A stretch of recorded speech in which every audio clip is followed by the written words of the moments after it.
warahmatullahi wabarakatuh. Perkenalkan, nama saya Vera, jurusan Pendidikan Geografi.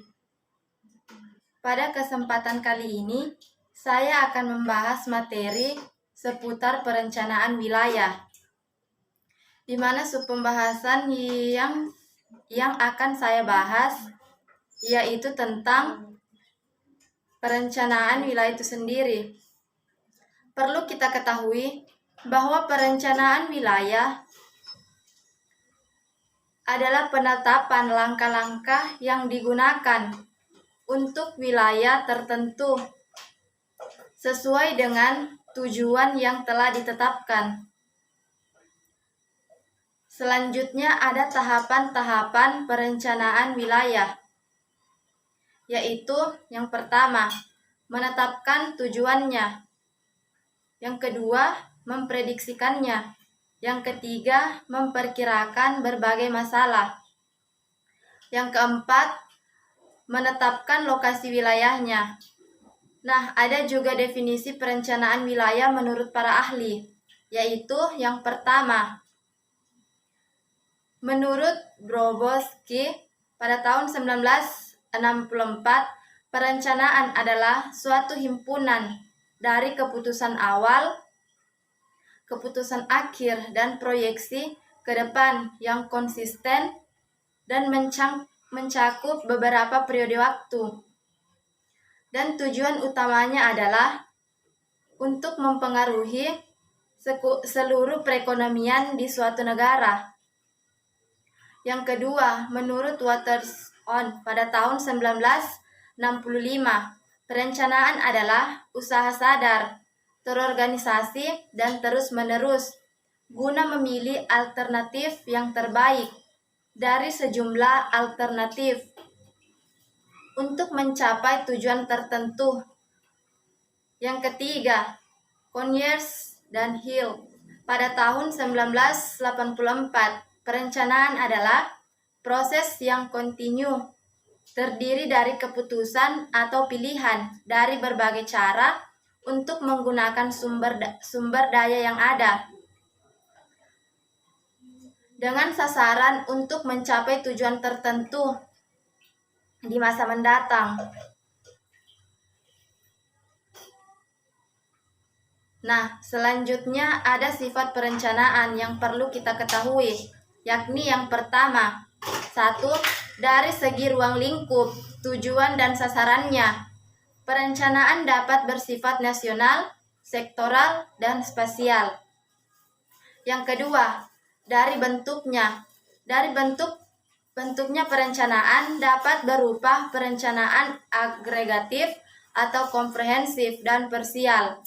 Yang ketiga, dalam jangkauan dan hierarkinya, dan perencanaan tingkat pusat dan tingkat daerah. Yang keempat, dari jangka waktunya. Perencanaan dapat bersifat jangka panjang, jangka menengah, dan jangka pendek. Yang kelima, dilihat dari arus informasi, perencanaan dapat bersifat dari atas ke bawah atau top down dan dari bawah ke atas atau bottom up atau kedua-duanya. Yang keenam, dari segi ketetapan atau keluasan proyeksi ke depannya. Perencanaan dapat indukatif atau perspektif berdasarkan sistem politiknya. Perencanaan dapat bersifat alokatif, inovatif, dan radikal. 3 aspek perlu diperhatikan untuk menjaga kualitas produk perencanaan. Yang pertama, tuntutan untuk semakin melibatkan partisipasi masyarakat dalam proses pengambilan keputusan dan adanya keterbukaan dalam proses pengelolaan pembangunan. Yang kedua, perencanaan tahunan dan perencanaan jangka menengah perlu terintegrasi dalam perencanaan jangka panjang. Pentingnya perspektif jangka panjang juga ditekankan dengan perlunya menampung kecenderungan global jangka panjang dalam perencanaan jangka menengah. Pentingnya kecenderungan jangka panjang di dunia, khususnya perkembangan ekonomi dan teknologi. Perlu dikaji implikasinya terhadap pencapaian sasaran pembangunan dan jangka menengah.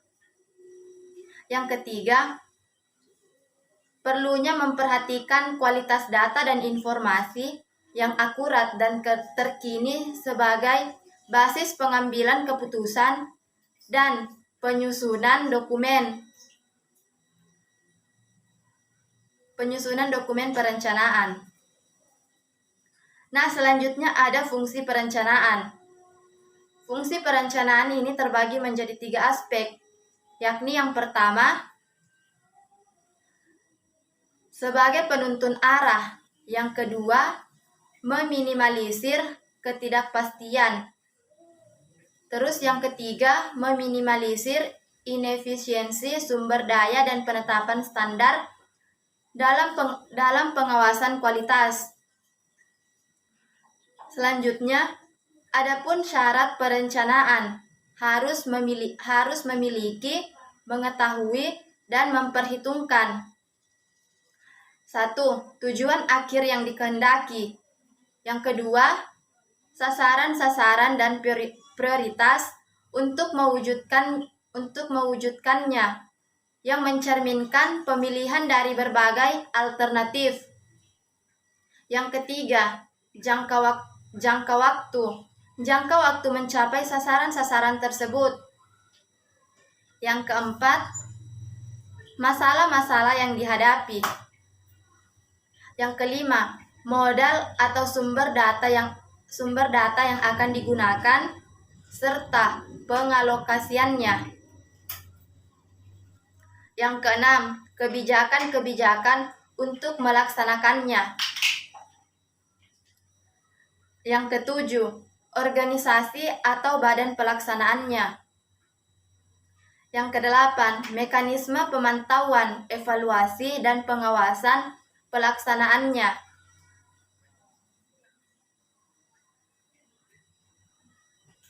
Selanjutnya ada elemen perencanaan, di mana elemen perencanaan ini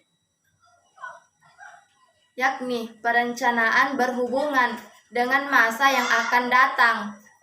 Ada implikasi perencanaan sangat berkaitan dengan proyeksi, prediksi, dan penjadwalan kegiatan, monitoring, dan evaluasi. Merencanakan berarti memilih berbagai alternatif tujuan agar tercapai kondisi yang lebih baik dan memilih cara atau kegiatan untuk mencapai tujuan atau sasaran dari kegiatan tersebut.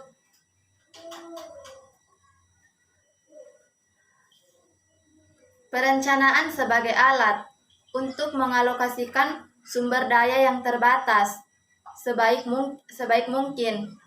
Pengumpulan dan analisis data dan informasi mengenai ketersediaan sumber daya yang ada menjadi sangat penting. Nah, selanjutnya ada faktor-faktor perencanaan wilayah, yakni 1. Potensi setiap wilayah berbeda-beda.